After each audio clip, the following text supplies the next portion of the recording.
Salut et bienvenue sur la chaîne Maki Cycling. Ici, je vous parle de vélo sous toutes ses formes, mais surtout d'ultra cycling. Aujourd'hui, je vais vous parler de gravel, mais d'abord, place à l'intro.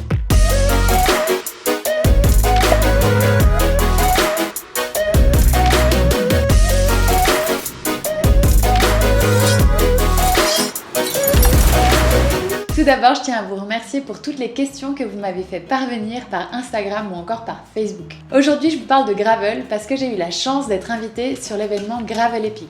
Le Gravel Epic, c'est une série d'événements gravel qui se passe dans des lieux incroyables. Le week-end du 25 et 26 septembre, ça se passe juste à côté de chez moi, dans les Alpes suisses. C'est génial, il va y avoir 2 étapes et sur chaque journée, je peux choisir de faire un parcours long ou un parcours court. Mais évidemment, je vais pas pouvoir partir faire du gravel avec la configuration que j'avais pour ma précédente course. Donc je vais vous montrer toutes les petites modifications que j'ai faites et à la fin, je vous donnerai quelques tips pour rouler sur terrain gravel. Donc pour rappel, mon vélo c'est le Topstone Carbon 4 de chez Cannondale. J'en suis vraiment super satisfaite. Je l'ai à peu près depuis 8 mois, mais vraiment je lui ai trouvé aucun défaut. Le grand plus de ce vélo, c'est d'avoir un débattement à l'arrière de 30 mm qui me donne vraiment du confort comme une suspension. On appelle ça le Kingpin. Sinon, ce que j'aime vraiment sur ce vélo, c'est ses freins à disque qui me donnent beaucoup de confort et de sécurité. Pour le gravel, c'est vraiment génial parce que parfois on peut se retrouver dans la boue, sous la pluie et il faut avoir de la sécurité pour le freinage. Pour commencer, j'ai enlevé les prolongateurs. Évidemment, ça va me servir à rien sur les parcours qui sont proposés pour la Gravel Epic. La première étape de 108 km, elle fait déjà 3800 mètres de dénivelé positif, donc le prolongateur, j'en ai pas besoin. Habituellement, les vélos de gravel, ils sont vendus avec un cintre plus évasé, ça vous donne plus de maniabilité. Moi, pour ma part, je l'ai changé pour ma Race Across France et j'ai fait le choix de ne pas remettre un guidon évasé. Ensuite, j'ai changé les pédales. J'ai décidé de ne pas partir avec ce genre de chaussures, mais plutôt de prendre celle-ci. Ce sera beaucoup plus agréable pour marcher s'il faut que je pousse le vélo. Donc là, je vais partir avec des pédales Time, c'est le modèle Cyclo 10. Elles sont géniales, je les ai déjà testées sur le VTT notamment et j'ai adoré. D'ailleurs, je sais pas si vous savez changer des pédales vous-même. Moi, ce que je fais, c'est que je prends un livre que j'utilise plus beaucoup, je le mets par terre et je me mets debout sur la clé Allen. Faut vraiment faire attention au sens dans lequel vous le mettez parce que sinon, vous allez plutôt les resserrer que les desserrer.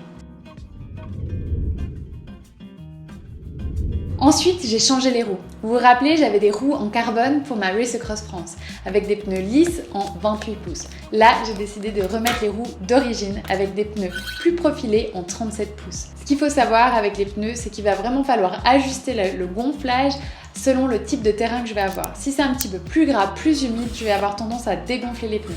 Par rapport aux pneus, vous allez pouvoir le choisir en fonction du terrain que vous allez prendre, mais aussi de l'assurance que vous avez besoin sur votre vélo. Il faut savoir que plus il sera large, plus vous aurez de la stabilité sur votre vélo. Par exemple, si vous êtes débutant, vous pouvez commencer avec des pneus plus larges pour plus de stabilité. Et évidemment, j'ai changé la chambre à air que j'emporte avec moi parce que celle de 28 pouces me servira à rien avec mes pneus de 37. Ensuite, j'ai décidé de mettre un Ass Saver pour me protéger de toutes les projections de boue que je pourrais avoir. Voilà, vous avez vu, il n'y a pas beaucoup de modifications à faire pour passer de la route au gravel. Finalement, c'est un jeu d'enfant. Mais bon, là, il faut aussi passer sur le terrain de gravel et pour ça, je vais vous donner quelques tips pour vraiment faciliter la transition. Comme vous le savez, le gravel, c'est pas ma spécialité.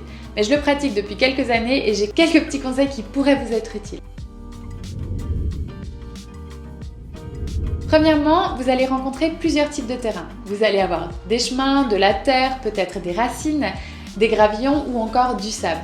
Donc première chose, comme je vous ai dit tout à l'heure, essayez d'adapter le niveau de pression que vous allez mettre dans vos pneus selon le terrain sur lequel vous allez vous engager. Il faut savoir que plus la pression sera basse, plus vous aurez d'adhérence. Pour savoir à combien vous pouvez gonfler vos pneus, vous pouvez regarder sur le pneu, c'est toujours marqué le minimum et le maximum. Par exemple, moi aujourd'hui j'ai décidé d'aller sur le minimum parce que je savais que j'avais du terrain qui serait boueux. C'est comme un VTT, essayez de regarder loin devant vous. Si vous regardez juste devant vous, vous ne pouvez pas anticiper et là, c'est la chute assurée.